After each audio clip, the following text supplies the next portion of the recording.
সকলকে আসসালামু আলাইকুম। তো ওই যে আমাদের নাতি জুনায়েদ নতুন বই নিয়ে আসতেছে। আমরা দেখি ওর কাছে শুনবো যে আসলে জুনায়েদ কেমন খুশি। জুনায়েদ, আসসালামু আলাইকুম। ওয়ালাইকুম আসসালাম। কেমন আছো? ভালো আছি। তোমার হাতে ওটা কি? বই। বই।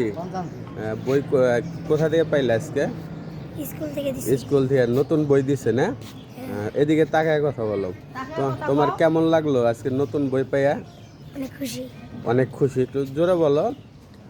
তা নতুন বই, যেহেতু নতুন বই তোমারে দিছে, তুমি খুশি না? দেখি বই দেখাও তো, ওই পাশে ঘোরাও তো, সামনে ঘোরাও, দেখি বইয়ের মধ্যে কী লেখা।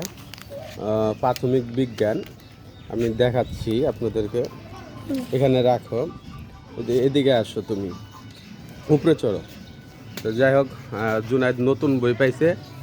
বইয়ের একদম মোড়ক বাঁধা আছে। উপরের বইটা হলো প্রাথমিক বিজ্ঞান ৪র্থ শ্রেণী। যাই হোক, এটা দিয়ে আর কি বিজ্ঞানের বিষয়। জুনায়েদ আমাদের কেমন লাগতেছে নতুন বই পেয়ে? ভালো লাগতেছে। ভালো লাগতেছে না? আচ্ছা, ঠিক আছে। তা জুনায়েদ, তুমি দেশবাসীর কাছে কি চাচ্ছ? দোয়া চাচ্ছ? যে আপনারা সবাই আমার জন্য দোয়া করবেন, বলো। আপনারা আমার জন্য দোয়া করবেন যদি এরপর অনেক ভালো করতে পারি। হ্যাঁ, এরপরে যান। যাই হোক, আচ্ছা ঠিক আছে, আল্লাহ হাফেজ। জুনায়েদ ভালো থাকবে। হ্যাঁ, আচ্ছা ঠিক আছে।